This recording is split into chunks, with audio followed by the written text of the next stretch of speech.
Hello guys, welcome to our channel. तो आज हम डिस्कस करेंगे 2012 में आए हुए आपके नेट जेआरएफ साइकोलॉजी के previous year questions. Complete video Hindi माध्यम वालों के लिए है, तो हिंदी माध्यम वालों के लिए यहाँ पे बेनिफिट है। ठीक है, तो हिंदी माध्यम वालों को ये वीडियो अंत तक ज़रूर देखना चाहिए। ठीक है, तो इसको प्रेजेंट करेंगे हम साइको प्रोफेसर। ये आपके एनटीए नेट जेआरएफ साइकोलॉजी के लिए स्पेशल चैनल है, ताकि आपको सारी चीज़ें जो यहाँ पे है हमारे बारे में, नेट जेआरएफ साइकोलॉजी के बारे में आपको यहाँ सब मिलेंगे। तो अभी तक सब्सक्राइब नहीं किया है तो कर लीजिए, वरना वीडियो एंड तक देखिए और फिर सोचिए आपको सब्सक्राइब करना है या नहीं। ऑलराइट, और जो हमारे कोर्स में बच्चे हैं उनको मालूम है, ठीक है, कि ये देखने के बाद आपको क्या करना है। ऑलराइट, सो स्टार्ट करते हैं हमारे सवाल। सबसे पहला सवाल देखिए आप, प्रश्न नंबर 1 आया है। एक प्रयोग में प्रयोज्यों के समक्ष उद्दीपकों का प्रस्तुतिकरण एक विशिष्ट क्रम में करने के बाद उनका क्रम भंग कर दिया गया। मापन के समय प्रयोज्यों को उन्हें प्रस्तुत किए गए क्रम में रखना था। इस प्रयोग में निम्नलिखित में से कौन सी विधि का उपयोग किया गया। ठीक है, यहाँ पे क्या पूछ रहे हैं आपसे कि जो एक्सपेरिमेंट हुआ, ठीक है, जो एक्सपेरिमेंट हुआ इसमें जो प्रयोज्य थे उनको क्या बोला, एक ऐसा एक्सपेरिमेंट किया गया जहाँ प्रयोज्यों क्या हुआ, प्रयोज्य मतलब जिन पे ऊपर एक्सपेरिमेंट हो रहा है उनके समक्ष क्या दिया, उद्दीपकों का प्रस्तुतिकरण एक विशिष्ट क्रम में करने के बाद उनका क्रम भंग कर दिया। मतलब आप समझिए यहाँ पे क्या किया। मान लीजिए उस एक्सपेरिमेंट में आप बैठे हैं, तो आपको क्या दिखाया उन्होंने, आपको चीज़ें दिखाई, उन्हें एक उद्दीपक दिखाया। ठीक है, पहले ये हुआ, फिर 2 हुआ, फिर 3 हुआ, फिर 4 हुआ, फिर 5 हुआ। मान लीजिए कोई आदमी था, पहले क्या किया उन्होंने, उसका हाथ काटा, फिर उसका सर काटा, फिर उसके दोनों पैर काटे, ठीक है, फिर उसके बाल काटे। ठीक है, इस प्रकार से उन्होंने कुछ चीज़ें की और फिर क्या किया, उनको आपस में मिक्स कर दिया। ठीक है, फिर अगले जो क्रम में जमाया उन्होंने, किस तरह जमाया, उनको जमाया 3, 1, 4, 2, 5, इस प्रकार से जमाया। मापन के समय प्रयोज्यों को उन्हें प्रस्तुत किए गए क्रम में रखना था। अब उनको जो बोला, अब आप जो बैठे हैं आपको बोला कि इनको आपको वापस उसी ऑर्डर में जमाना है। ठीक है, तो इसमें, इस प्रयोग में देखिए गेम कहाँ पे पलटता है, क्या पूछ रहा है आपसे प्रश्न में, आप प्रश्न समझ गए, बहुत बढ़िया। क्या पूछ रहा है आपसे वो पूछ रहा है इस प्रयोग में निम्नलिखित में से कौन सी विधि का उपयोग किया गया। ठीक है, पहला ऑप्शन दिया है अभिज्ञान, दूसरा दिया है पुनः अधिगम, तीसरा दिया है पुनः रचना, और चौथा क्या दिया हुआ है, चौथा आपको दिया हुआ है स्मरण। ठीक है, तो इसमें आपसे ये पूछ रहा है, आपने एज अ प्रयोज्य मतलब एज अ एक्सपेरिमेंटर जो आपके ऊपर हो रहा था, ठीक है, आपके ऊपर किस विधि का उपयोग किया गया, आपके ऊपर पूछ रहा है ना, आपने क्या विधि का उपयोग किया उसकी बात नहीं हो रही है यहाँ पे। ठीक है, आपने आपके ऊपर क्या चाह रहे थे, जो एक्सपेरिमेंट कर रहे थे वैज्ञानिक, वो क्या देखना चाह रहे थे। ठीक है, तो उसकी हम बात करते हैं। तो अभिज्ञान यहाँ दिया हुआ है, पुनः अधिगम यहाँ पे आपकी लर्निंग की बात हो रही है ना, फिर से पुनः अधिगम मतलब रीलर्निंग की बात हो रही है यहाँ पे। तो यहाँ तो आपने कुछ भी नहीं सीखा, पुनः अधिगम तो कुछ नहीं हुआ। ठीक है, यहाँ पे आप कहाँ फंसेंगे, अभिज्ञान की बात भी नहीं है, यहाँ आप फंसेंगे पुनः रचना या स्मरण में। ठीक है, तो आपको लगेगा, अगर आप खुद के परिप्रेक्ष्य से बात करेंगे, अगर आप खुद के बारे में सोचेंगे तो आप किस पे टिक करेंगे, आप टिक करेंगे डी में, कि ठीक है मैंने स्मरण किया और उनको 1, 2, 3, 5 ऑर्डर में जमाया। ठीक है, तो आपका ऑप्शन क्या हो जाएगा, सही हो जाएगा स्मरण। लेकिन यहाँ पे आपका ऑप्शन क्या हो जाता है, स्मरण आपका जो ऑप्शन है वो गलत हो जाता है। आपका करेक्ट ऑप्शन क्या होता है, ऑप्शन होता है आपका सी, पुनः रचना। तो जो लेबोरेटरी में जो एक्सपेरिमेंट आपके ऊपर कर रहे थे वो क्या देखना चाह रहे थे, उन्होंने जिस विधि का उपयोग किया वो क्या थी, पुनः रचना, कि आप उनकी रचना कर पा रहे हैं या नहीं कर पा रहे हैं। ठीक है, स्मरण कौन कर रहा था, स्मरण आप जो बैठे हुए थे व्यक्ति वो कर रहे थे स्मरण, लेकिन वो जो विधि का प्रयोग कर रहे थे वो क्या, पुनः रचना। ठीक है, उनको स्मरण से मतलब नहीं आपको याद है या नहीं, वो क्या ट्राई कर रहे थे कि आपने फिर से उनको सही ऑर्डर में जमा पा रहे हैं आप या नहीं, उनकी जो रचना थी 1, 2, 3, 4, 5 उसके अकॉर्डिंग आप रचना वापस कर पा रहे हैं या नहीं। ठीक है, तो इस प्रकार से हमारा करेक्ट आंसर क्या हो जाता है, हमारा करेक्ट आंसर हो जाता है यहाँ पे सी, पुनः रचना। आई होप आप समझ गए होंगे। ओके, अब देखते हैं अगला सवाल।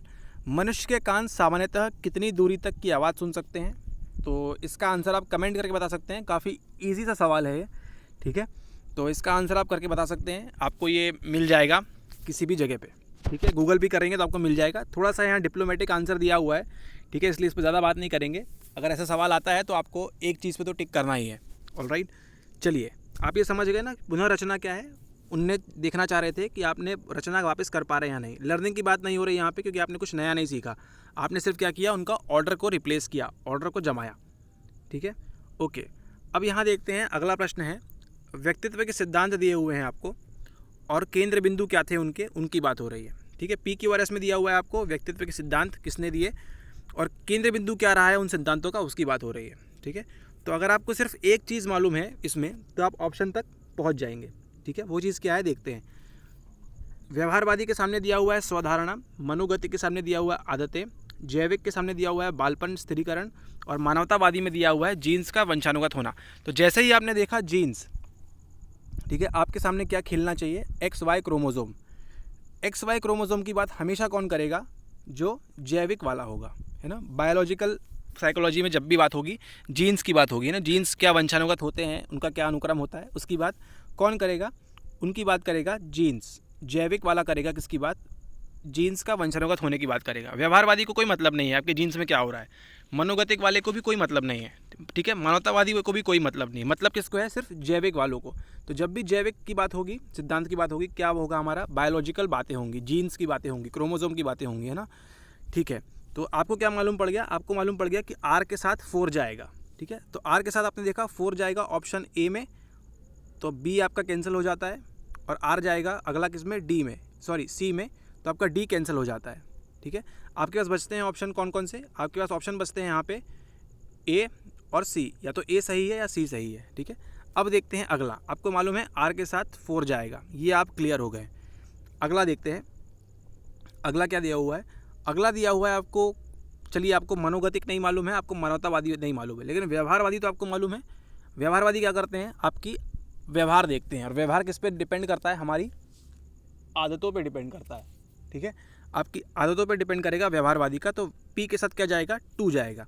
तो आपने क्या देखा, पी के साथ 2 कहाँ जा रहा है, आपके सी में, और आपका करेक्ट आंसर क्या हो जाएगा, सी। फिर हम देखते हैं क्यू को, देखते हैं क्यू वाले क्या है, मनोगतिक जो हैं, मनोगतिक किस पे ध्यान देंगे, 3 पे ध्यान देंगे, यानी बालपन स्थिरीकरण, बचपन में क्या हुआ उनके साथ, क्या नहीं हुआ, वो मनोगतिक वाले काम करेंगे क्यू के साथ 3। ठीक है, और एस के साथ जाएगा 1, मानवतावादी जो है, ह्यूमनिस्टिक जो है, वो क्या देखेंगे, स्वधारणा, आप स्वयं के बारे में क्या धारणा रखते हैं उसके बारे में बात होगी। ठीक है, तो आपको जैविक मालूम था, जैविक के साथ 4 जाएगा, जीन्स का वंशानुगत होना। मानवतावादी वाले क्या करेंगे, स्वधारणा देखेंगे। ठीक है, और व्यवहारवादी क्या करते हैं, हमेशा दूसरों की आदतों के बारे में बात करते हैं। ठीक है, तो इस प्रकार से हमारा करेक्ट ऑप्शन क्या हो जाता है, हमारा जो करेक्ट ऑप्शन हो जाता है वो हो जाता है यहाँ पे सी। ठीक है, ओके, आप मेरे ख्याल से कॉन्सेप्ट क्लियर होता जा रहा है आपको। ठीक है, अगर आपको 1-2 चीज़ें भी मालूम है तो आप प्रश्न तक आसानी से पहुँच सकते हैं। चलिए अब चलते हैं अगले प्रश्न पे। कौन सा कारक खुशी, प्रसन्नता के साथ अधिक संबंधित नहीं है। ठीक है, आप आज खुश हैं या नहीं हैं, आपके पड़ोस में रहने वाला खुश है या नहीं है, और हमारे घर के आसपास एक ठेला लगाता है वो खुश है या नहीं है। ठीक है, इसके साथ संबंधित किस किस का है वो देखते हैं। पहला ऑप्शन दिया हुआ है उच्च स्व प्रतिष्ठा, है ना, खुद का सेल्फ स्टीम हाई है या नहीं है, शिक्षण का स्तर, घनिष्ठ मित्रता या संतोषजनक विवाह, और अर्थपूर्ण धार्मिक विश्वास। इसमें आपके अकॉर्डिंग मन में सोचिए क्या होना चाहिए इसका करेक्ट आंसर। ओके, इसका करेक्ट आंसर क्या होगा, बात करते हैं। देखिए, खुश रहने के लिए क्या है, जब तक आप स्वयं से खुश नहीं हैं, है ना, आपकी जो स्व प्रतिष्ठा है उच्च नहीं होगी तो क्या है, आप खुश नहीं रह पाएंगे। ठीक है, दूसरा बात, अगर आपके घनिष्ठ मित्र नहीं है या संतोषजनक विवाह आपका नहीं हुआ है, जो कुछ केसेस में होता है, तो क्या देखते हैं हम कि लोग खुश नहीं रहते हैं विवाह के उपरांत भी, है ना, शादी के बाद भी खुश नहीं रहते हैं। तो क्या होता है, उनकी खुशी प्रसन्नता क्या होती है, चली जाती है। मतलब कहीं ना कहीं ये भी संबंधित है खुशी से, और आपकी जो स्व प्रतिष्ठा है वो भी किससे संबंधित है, खुशी से। अर्थपूर्ण धार्मिक विश्वास, अगर आपको किसी धर्म को मानते हैं, उसमें आपका विश्वास है, तो वो क्या करता है, आप मान लीजिए कुछ आप धार्मिक कार्यक्रमों में आप विलुप्त रहते हैं, तो क्या होता है, आपको खुशी मिलती है उससे, है ना, आपको आनंद की अनुभूति होती है। ठीक है, तो ये भी लिंक होता है। लेकिन आपका जो ऑप्शन बी है, शैक्षिक स्तर, इसका कहीं भी दूर दूर तक कोई संबंध नहीं है आपकी खुशी से। आपने चाहे 10वीं कक्षा पढ़ी हो, आप चाहे कभी स्कूल में गए नहीं हो, आपने शायद PhD कर ली हो, आपने MPhil कर लिया हो, आपने दुनिया की सबसे बड़ी डिग्री हासिल कर ली हो, आप सुकरात के ऊपर पहुंच गए हो, ठीक है, तो भी आपकी खुशी और प्रसन्नता के मायने उससे संबंधित नहीं है। कुछ लोग रहते हैं जो बोलते हैं हमारे पास ये डिग्री है, वो डिग्री है, लेकिन जब ज्ञान की बात आती है तो उनके पास ज्ञान खोखला रहता है। ठीक है, तो आपका जो शैक्षिक स्तर है, ठीक है, अब जो बात करेंगे, हमारे घर के पास जो ठेला वाला रहता है, जो सब्जियां बेचता है, वो खुश है हमसे ज़्यादा। क्यों? भले ही उसका शैक्षिक स्तर क्या है, हमसे नीचे के स्तर पे है, लेकिन फिर भी वो खुश है हमसे ज़्यादा। क्यों? क्योंकि जो आपका शिक्षण का स्तर है ना, उसका खुशी और प्रसन्नता से कोई भी लेना देना नहीं है, कोई भी वास्ता नहीं है उससे।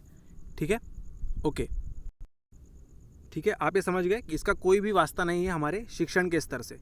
हाँ, अगर आप खुद के बारे में प्रतिष्ठा आप ख़राब रखते हैं ना, आपको लगता है कि आपका सेल्फ एस्टीम डाउन जा रहा है, तो आप खुश नहीं रहेंगे। अगर अपनी शादी कहीं और हो गई है आपकी, तो भी आप खुश नहीं रहेंगे, है ना। और अगर आप धर्म के बारे में विश्वास रखते हैं, आप कोई धर्म के बारे में आपको कुछ उटपटांग बोलेगा तो क्या होगा, आप खुशी प्रसन्नता नहीं रह पाएंगे। लेकिन शिक्षण के स्तर से कभी भी खुशी हम नहीं माप सकते। तो करेक्ट आंसर क्या होता है? करेक्ट आंसर होता है हमारा ऑप्शन बी, शैक्षिक स्तर।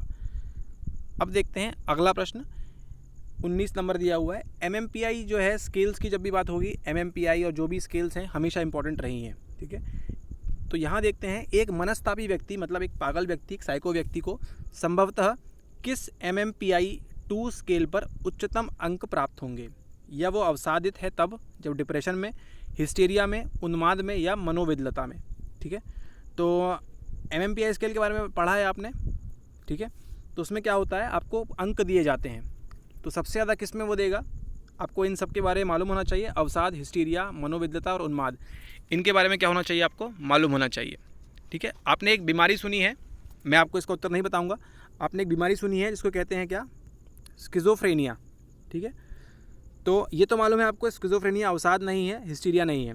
इन दोनों में से क्या है, थोड़ा सा अपने दिमाग के घोड़े दौड़ाइए, थोड़ा सा सर्च करिए, इसको देखिए। अगर आपको स्किज़ोफ्रेनिया के बारे में आपको मालूम है, तो आपको मालूम है कि MMPI स्केल पे यही उच्चतम अंक प्राप्त होंगे इसको, ठीक है। ये जो बीमारी है इसमें क्या होता है, कई तरह की चीज़ें होती हैं, हेलुसिनेशन वगैरह होता है, ठीक है। आप नीचे कमेंट करके बता सकते हैं इसका सही उत्तर क्या होगा। काफ़ी आसान सा सवाल है, ओके। चलिए अब चलते हैं अगले प्रश्न पे। अगला प्रश्न देखिए, दूसरे के व्यवहार का अनुकरण करते हुए सीखना कौन सा अधिगम कहलाता है? मान लीजिए यहाँ पे एक लड़का है, वो क्या करता है, हमेशा बच्चों को मारता है, और आप यहाँ छोटे बच्चे हैं, आप देख रहे हैं, ठीक है। आपने क्या किया, देख के आप सीख गए कि मैं भी बड़ा होके इनकी तरह बच्चों को मारूंगा। दूसरे के व्यवहार, आपने क्या किया, इसके व्यवहार का क्या किया आपने, अनुकरण किया। करते हुए सीखना कौन सा अधिगम कहलाता है? प्रेक्षण मूलक कहलाता है या गौण कहलाता है? आपको उत्तर मालूम है। और इस प्रकार के अधिगम का अध्ययन करने वाला सुप्रसिद्ध शोधकर्ता कौन है? ठीक है, तो जब भी प्रेक्षण की बात आएगी, सबसे पहले किसका नाम आएगा? हमारे सर का नाम आएगा, प्रेक्षण मूलक बंडूरा का, ठीक है। बंडूरा का नाम सबसे पहले आएगा हमारे पास प्रेक्षण के अधिगम में, ठीक है। तो आपने क्या किया, इसको देखा प्रेक्षण, और आप भी क्या करने लगे, बच्चों को मारने लगे। तो करेक्ट आंसर क्या है, प्रेक्षण मूलक बंडूरा का। पावलोव का कोई संबंध नहीं, यहाँ पे गौण से कोई संबंध नहीं है। गौण का स्किनर की थ्योरी है, उससे भी कोई संबंध नहीं है। प्रेक्षण मूलक वॉटसन का है, वो भी कोई संबंध नहीं, क्योंकि बंडूरा ने जो एक्सपेरिमेंट किया था, किसके साथ, गुड्डा गुड़ियों के साथ, क्या किया था, ऑब्जर्वेट करके उन्होंने क्या बताया था कि जैसा बच्चे देखते हैं वैसा ही वो बिहेव करते हैं। तो प्रेक्षण मूलक का हमेशा सिद्धांत की बात आएगी तो सबसे पहले नाम किसका आएगा, बंडूरा का आएगा, क्योंकि उनका क्या था, सुप्रसिद्ध शोध था, ठीक है। अब चलते हैं अगले प्रश्न पे। अगर आपने हमारा पुराना लेक्चर देखा होता तो ऑलरेडी आपको आंसर मालूम है, ठीक है, ओके। बात करते हैं स्मृति प्रक्रियाओं का सही अनुक्रम क्या है? नीचे दिए कोटों की सहायता से अपना उत्तर बताइए, ठीक है। तो आपको मालूम है सबसे पहले क्या होता है, हमने पिछली बार निमोनिक डिसाइड किया था कि क्या इसको हम याद रखेंगे, ESR, है ना। सबसे पहले क्या होती है, जानकारी की एनकोडिंग होती है, फिर उसका स्टोरेज होता है, रिट्रीवल होता है, ठीक है। मतलब सबसे पहले क्या होगा, उसका कूट संकेतन होगा किसी भी जानकारी का। उसके बाद क्या करेंगे, आप संचय करेंगे। जैसे आप मटके में पानी का संचय करते हैं गर्मियों में, उसी प्रकार से क्या करते हैं आप दिमाग में अपने मेमोरी का, मतलब जो आपका ज्ञान है उसको क्या करते हैं, संचय करते हैं। और फिर चौथे में क्या करेंगे आप, प्रत्यानयन करेंगे, है ना, उसको निकालेंगे आप बाहर, रिट्रीवल करेंगे उसको बाहर, प्रत्यानयन करेंगे, ठीक है। तो आपको मालूम है कि 1 to 4 का ऑर्डर जाएगा। 1 to 4 आपका ऑर्डर कहाँ दिख रहा है, यहाँ पे नहीं दिख रहा, यहाँ पे 2 1 4 है, यहाँ पे 1 2 4 है। लेकिन करेक्ट आंसर क्या हो जाएगा आपका, करेक्ट आंसर हो जाएगा आपका ए। अवधान सबसे पहले होगा नंबर 3, फिर कूट संकेतन होगा 1, फिर जाएगा 2 संचय होगा, और फिर प्रत्यानयन होगा। कैसे समझते हैं एग्जाम्पल से, ठीक है। देखिए यहाँ पे मान लीजिए एक पार्क में बच्चे खेल रहे हैं, ठीक है, बच्चे खेल रहे हैं यहाँ पे, आप यहाँ बैठ के इस पार्क से देख रहे हैं रोड, और क्या हुआ, एक ट्रक तेज़ी से आया और यहाँ चला गया, बच्चों के ऊपर चढ़ गया। आप अपना काम कर रहे थे, क्या हुआ, आपका अवधान, आपका अटेंशन कहाँ गया, इस पार्क के बच्चे जो खेल रहे थे उनके ऊपर गया, अरे ट्रक कैसे घुस गया, ठीक है। तो अब क्या हुआ, आपके दिमाग ने क्या किया, इसको देखा। अब क्या हुआ, आपके दिमाग ने मेमोरी में, आपके दिमाग में यहाँ पे स्टोर कर लिया, ठीक है। यहाँ पे आपका क्या हुआ, कूट संकेतन स्टार्ट हो गया। सबसे पहले क्या हुआ, अवधान हुआ, फिर कूट संकेतन स्टार्ट हुआ, ठीक है ना। आपने उनको एनकोडिंग किया अपने दिमाग में, अच्छा एक ट्रक ऐसे आया था, इस प्रकार से यहाँ घुस गया था। फिर क्या किया आपने, संचय किया उसको, उस मेमोरी को स्टोरेज किया। अब मान लीजिए अगली बार जब आप 20 साल बाद भी जब उस जगह पे आएंगे वापस और वही पार्क पे देखेंगे कुछ बच्चों को खेलते हुए, आपको क्या याद आएगा, आप क्या रिट्रीव करेंगे, क्या प्रत्यानयन होगा आपका, आप वापस उसी जगह पे जाएंगे, उस मेमोरी लोकेशन पे जाएंगे, वहाँ से निकालेंगे कि हाँ आज से 10 साल पहले क्या हुआ था। जैसे कूट संकेतन आपने किया था अब लेकिन उससे पहले क्या हुआ था, आपको अवधान हुआ था। ठीक है, आपको याद आएगा हाँ 10 साल पहले यहाँ पे इस प्रकार से एक्सीडेंट हुआ था। ठीक है, तो ये क्या होती है, आपकी स्मृति की प्रक्रियाएं होती है ना। सबसे पहले क्या होगा, ऑप्शन ए अवधान होगा, फिर कूट संकेतन होगा, संचयीकरण होगा और प्रत्यानयन होगा। अगर आपने पुराना लेक्चर देखा होता तो आपको 2 सेकंड भी नहीं लगते इसका आंसर देने में। आप सीधे क्या देखते, 1 to 4 कहाँ मैच हो रहा है, 1 to 4 मैच हो रहा है, वहाँ पर आप नेक्स्ट प्रश्न पर चलते हैं। यहाँ पे देखिए ये भी पुराने लेक्चर से लिया हुआ है। अगर आपने पुराना लेक्चर देखा होता, इसमें हमने डिटेल में डिस्कस किया था, तो भी आप इसका उत्तर दे पाते हैं। एक्चुअली यहाँ पे इसका ऑप्शन देना भूल गए हैं, लेकिन ऑप्शन इसके कुछ इस प्रकार थे कि अगर आपको रेखीय परिप्रेक्ष्य मालूम है हमको पुराने लेक्चर से, तो जो पुराने लेक्चर देखे हैं वो तो आंसर पे पहुँच गए हैं। ठीक है, तो अगर आप सिर्फ इसको मिला देते, खाली रेखीय परिप्रेक्ष्य को आप मिलाने हुए समर्थ हैं, तो आपका आंसर ऑटोमेटिकली करेक्ट हो जाता। रेखीय परिप्रेक्ष्य क्या होता है, जब 2 रेखाएं ज़्यादा दूर हो जाती हैं तो वे दोनों एक दूसरे से मिलती हुई प्रतीत होती हैं। ठीक है, ये रेलवे की लाइन है, इस प्रकार से जाती है, आप यहाँ पे खड़े हैं। ठीक है, आपको क्या दिखता है, यहाँ पे तो पास पास दूर दूर है, लेकिन जैसे वो दूर जाती हैं क्या होता है, पास पास हो जाती है। तो आप सिर्फ Q को आपको मिलाना था 1 से, और आप जैसे ही Q को 1 से मिलाते, आपका जो ऑप्शन दिए हुए थे इस प्रकार से थे कि आपका 26 नंबर का जो सवाल था वो ऑटोमेटिकली सही हो जाता। ठीक है, ओके, अब चलते हैं अगले प्रश्न पे। अगले प्रश्न को देखते हैं हम 41 नंबर का। ध्वनि है ना, साउंड की बात हो रही है, साउंड के संबंध में सूचना निम्नलिखित में रखी जाती है। ठीक है, ऐसा कौन सा कूट है, ऐसा कौन सा कोड है जिसमें रखी जाती है आपकी ध्वनि की शब्दार्थ को। अब आप सुन रहे हैं ध्वनि है ना, और यहाँ आपको कहाँ दिख रहा है ध्वन, करेक्ट आंसर तो आपका यहीं पे हो गया है ना, ध्वनिकरण कूट में चली जाएगी आपके। आप कोई साउंड सुन रहे हैं, उसका शब्दार्थ किस प्रकार से निकालेंगे आप। ठीक है, आपने मान लीजिए कोई गाना सुना, आपने गाना सुना टीली टीली बॉम। ठीक है, टिली टिली बॉम करके गाना सुना आपने, क्या शब्द निकालेंगे आप इसका, कोई शब्द नहीं निकालेंगे। क्या आप टिली टिली बॉम की प्रतिमा बना के रखेंगे, नहीं। क्या इसका कोई इन्फॉर्मेशन है, कोई सूचना है, नहीं। कहाँ जाएगा आपके, ये जाएगा आपके ध्वन्यनुकरण कूट में। टिली टिली बॉम जब भी आप सुनेंगे आपको याद आएगा, हाँ हमने इस लेक्चर में टिली टिली बॉम पहली बार जिक्र सुना था, है ना। तो हमारी जो आवाज़ है वह क्या होगी, आपकी इको होगी। ठीक है, ओके, जैसे वो एक गाना है, कौन सा गाना है बताइए, वो जो गाना फेमस चल रहा है आजकल, अरे वो गाना नहीं है, कौन सा, वो कच्चा बादाम वाला गाना जो है, वो क्या है, वो कहाँ चला गया आपके ध्वनयन कूर्ण में, सॉरी ध्वनयनुकरण में चला गया। ठीक है, वो आपके इस वाली मेमोरी में चला गया है। ठीक है, यहाँ पे आपकी वो स्टोर हो गया है। ठीक है, आपकी जो सूचना है कहाँ रखी गई है, यहाँ पे रखी गई है। कच्चा बादाम का क्या मतलब है, आपने कभी सोचा है बादाम कच्चा कुछ इस प्रकार से, नहीं। ठीक है, कोई सूचना नहीं है उसकी, कोई प्रतिमा नहीं बनती उसकी, कोई शब्दार्थ नहीं है, लेकिन फिर भी कहाँ चला गया वो, ध्वन्यनुकरण कूट में चला गया वो। ठीक है, तो इस प्रकार हमारा ऑप्शन क्या हो जाता है सही, बी। और अगर आपको फिर भी कुछ समझ में नहीं आ रहा तो आप ध्वनि देखिए, यहाँ पे, यहाँ ध्वनि दिख रही है आपको, और यहाँ पे क्या दिख रहा है, यहाँ ध्वन्य दिख रहा है, तो आप इसको लिंक कर सकते हैं। लेकिन आप हमारे स्टूडेंट हैं, नॉलेज रखिए। ठीक है, ध्वनि की बात जब भी आएगी कहाँ जाएगी, वो इक्विक मेमोरी में जाएगी, है ना, इसका ध्यान रखें आप। चलिए अब चलते हैं अगले प्रश्न पे। ओके, तो इतने ही प्रश्न थे हमारे पास। ठीक है, आई होप आपको लेक्चर पसंद आया हो। ठीक है, और हमारे पुराने लेक्चर नहीं देखे तो देखिए, आपका ज्ञान और आपका ध्यान सब चीज़ें बढ़ेंगी। ठीक है, okay, thanks for watching. Subscribe नहीं किया, सब्सक्राइब कर दीजिए अभी तक।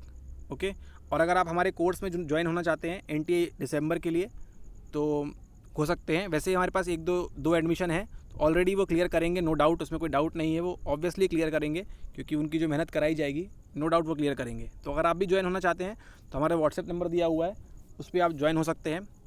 ठीक है, और जल्दी से जल्दी अपना बैच स्टार्ट कर सकते हैं। Okay, thanks for watching the video, have a nice day ahead.